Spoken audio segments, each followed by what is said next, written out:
Hi friends, welcome to cookhousesamayal. வாங்க இன்னைக்கு spicy முறுக்கு செய்யறது எப்படின்னு பார்க்கலாம். அதுக்கு இந்த கப்பில் 2 கப் அளவுக்கு அரிசி மாவு எடுத்திருக்கேன். இது வந்து 1/2 kg அளவுக்கு இருக்கும். ஒரு கடாய் எடுத்திருக்கேன். கடாய் சூடானதும் 3 டேபிள் ஸ்பூன் அளவுக்கு உளுந்து இதில் நான் எடுத்திருக்கேன். அதை இதில் சேர்த்துடலாம். சேர்த்துட்டு மிதமான சூட்டில் இதை வறுத்துக்கலாம். 2லேருந்து 3 நிமிஷம் போல் வறுத்தோன்னு சொன்னோம்னா இது நல்லா ஒரு மணம் வரும். இந்த மணத்தோடு சேர்ந்து உளுந்தும் ஒரு கோல்டன் கலருக்கு சேஞ்ச் ஆகும். அது வரையும் இதை மிதமான சூட்டில் வச்சு வறுத்துக்கலாம். பாருங்கள், கோல்டன் கலருக்கு திரும்பி இருக்குது. இந்த ஸ்டேஜில் 1 டேபிள் ஸ்பூன் அளவுக்கு பொட்டுக்கடலை எடுத்திருக்கேன். அடுப்பை ஆஃப் பண்ணிவிட்டு இந்த பொட்டுக்கடலையும் சேர்த்துட்டு அந்த சூட்லேயே இதை நம்ம மீண்டும் வறுத்துக்கலாம். இதெல்லாம் நல்லா வறுத்ததுக்கப்புறம் சூடு ஆறுனதுக்கப்புறம் ஒரு மிக்சர் ஜாருக்கு இதை நம்ம எடுத்துக்கலாம். எடுத்துட்டு இதை நல்லா ஒரு ஃபைன் பவுடராக அரைச்சிக்கலாம். பாருங்கள், இது போல் நல்லா பவுடராக இருக்கணும். நல்லா இது போல் அரைச்சிட்டு நம்ம ஆல்ரெடி எடுத்து வச்சுருந்த அரிசி மாவில் இதை சேர்த்துடலாம்.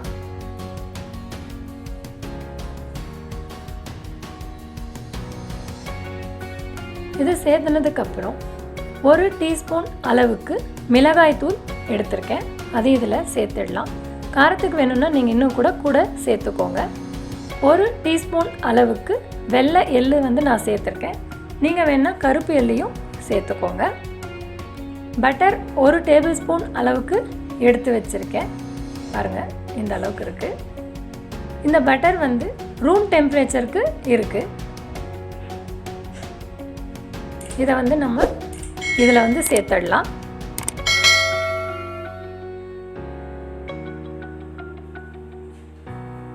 இது கூட 3/4 டீஸ்பூன் அளவுக்கு உப்பு எடுத்திருக்கேன். அதையும் இதில் சேர்த்துடலாம். எல்லாத்தையும் சேர்த்துட்டு ஒன்று போல் நல்லா கலந்து விட்டுக்கலாம்.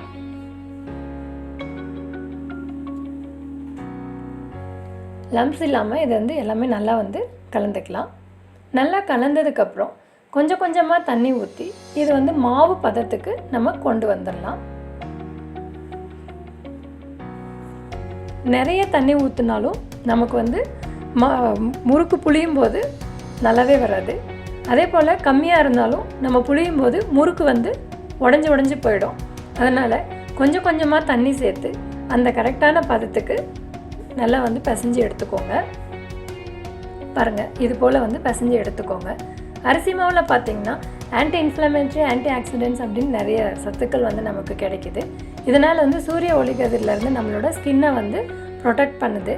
நம்மளோட முடி உதிர்தலை தவிர்க்கும். நரம்பு மண்டலம் நல்லா ஸ்ட்ராங்காக இருக்கும். கேன்சர் வராமலும் இருக்கும். நான் இன்றைக்கி இது போல் ஒரு ஸ்டார் இருக்கக்கூடிய அச்சு எடுத்திருக்கேன். இதை இந்த முறுக்கு அச்சில் சேர்த்துடலாம். சேர்த்துனதுக்கப்புறம் இதை இது போல் டைட் பண்ணிடலாம். பாருங்கள், இது போல் இருக்கும். இதில் நான் எல்லா பக்கத்துக்கும் எண்ணெய் தடவிருக்கேன். நம்ம பிசைஞ்சு வச்ச மாவு இது போல் எடுத்துகிட்டு இதுக்குள்ளே சேர்த்துட்டு ஃபிக்ஸ் பண்ணிடலாம். ஃபிக்ஸ் பண்ணதுக்கு அப்புறம் இது மேல் பாகம் இதை அதில் வச்சு நம்ம முறுக்கை ரெடி பண்ணிடலாம். முறுக்கு ரெடி பண்ணுறதுக்கு இது போல் ஒரு ஜல்லிக்கரண்டி அப்படின்னு சொல்லுவாங்க, அதை எடுத்து வச்சுருக்கேன். அதில் இது போல் நம்ம பிழிஞ்சிடலாம். பாருங்கள், இது போல் க்ளீனாக ரொம்ப கஷ்டமே இல்லாமல் நமக்கு வந்துச்சுன்னு சொன்னால் மாவு சரியான பதத்தில் இருக்கிறதா அர்த்தம். வரலன்னு சொன்னால் கொஞ்சம் தண்ணி ஊற்றி நீங்கள் மாவு ரெடி பண்ணிக்கோங்க. ஸோ இது போல் நமக்கு எவ்வளோ பெருசு வேணுமோ அந்த அளவுக்கு எடுத்துகிட்டு இதை நான் ஆல்ரெடி எண்ணெய் வச்சுருக்கேன், சூடாயிடுச்சு. அதில் இந்த சேர்த்துடலாம். பாருங்கள், இது போல் வச்சுட்டு நீங்கள் இது பண்ணிங்கனாலே அதிலேருந்து எண்ணெய்க்கு அது போயிடும். இது போல் எல்லாத்தையும் நம்ம உள்ளே சேர்த்துடலாம்.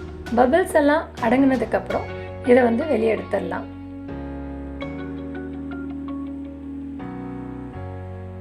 இது வந்து நம்ம எவ்வளோ சைஸுக்கு வேணாலும் சுற்றிக்கலாம்.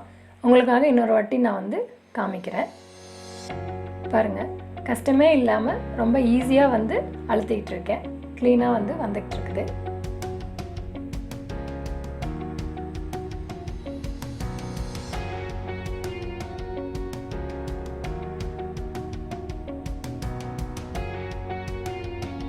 இது வந்து கட்டானாலும் நம்ம திருப்பியும் வந்து இது போல் சேர்த்துக்கலாம்.